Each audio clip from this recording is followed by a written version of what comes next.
శ్రీమాత్రే నమః శ్రీ గురుభ్యో నమః. రీసెంట్‌గా ఒక వీడియో చూశానండి.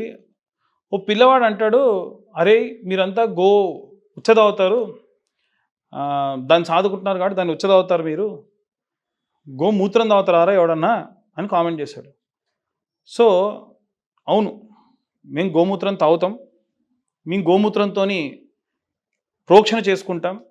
ఒక మనిషి చనిపోయిన తర్వాతకి తనకున్నటువంటి బ్యాక్టీరియా గోమూత్రంతో పోతుంది. భోపాల్ గ్యాస్ పేలుడు జరిగినప్పుడు ఊరంతా తగలబడ్డా ఒక్క కుటుంబం మాత్రం ఏం కాలేదు. ఆ బ్రాహ్మణ కుటుంబీకులు నిత్యము పంచగవ్య ప్రాసన చేశాడు అనేదానికి ఆధారాలు ఉన్నాయి. వాళ్ళ ఇల్లంతా కూడా గోమయంతోని అలకడము, రోజు కూడా అగ్ని ప్రార్థన చేయడం, అది కూడా యొక్క పిడకలతోని చేయడము, గోవు యొక్క పెరుగు నుంచి తీసినటువంటి నెయ్యితోని హోమాలు చేయడం చేశాడు. అందుకనే ఆ భోపాల్ గ్యాస్ అతనికి ఏం కాలేదు.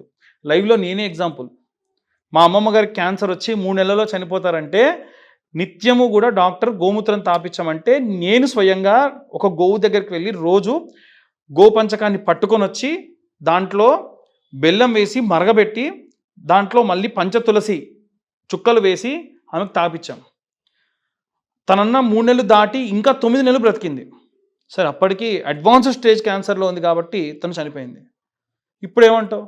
మీరందరూ పెంచుకునేటువంటి ఆ గొర్రెలు, ఆ కుక్కలు, ఆ పిల్లలు ఉచ్చదాగి దమ్ముంటే మీరు బ్రతకండ్రా, ఛాలెంజ్ చేస్తున్నా. సో అనవసరంగా నోటికొచ్చిందల్లా మాట్లాడొద్దు. హైందవ ధర్మంలో ఇంతకు మునిపే చెప్పాను, హైందవ ధర్మంలో ఉన్నటువంటి శాస్త్ర ధర్మ విధులు చాలా ఉన్నాయి. వాటిని పాటించి మేము చాలా సంతోషంగా ఆనందంగా ఉంటాం. వీలైతే నువ్వు ప్రయత్నించి చూడు. మీ దాంట్లో ఎవరికన్నా క్యాన్సర్ వస్తే నేను ఇప్పుడు చెప్పాగా అది చెయ్యి. వర్కౌట్ కాకుంటే చూద్దాం.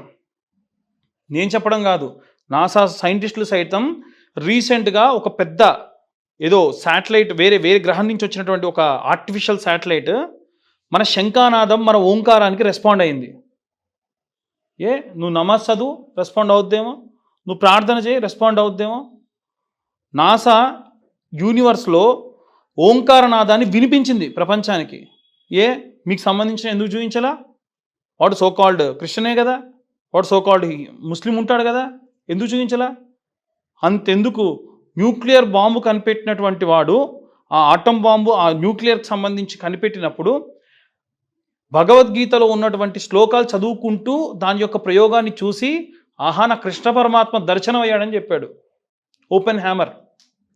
కావాలి నేను చెప్పడం కాదు, ఇవన్నీ ఆన్ రికార్డెడ్ ఉన్నాయి, వెళ్ళి చూసుకోండి కావాలంటే. హైందవ ధర్మం గురించి ఇష్టం వచ్చినట్టుగా నోటికొచ్చినట్టుగా ఎవ్వరు కూడా పిచ్చి పిచ్చి ప్రేలాపనలు చేయకండి. చేస్తే దాని పర్యవసానం వేరేలా ఉంటుంది. సర్వే జనా సుఖినో భవంతు. స్వస్తి.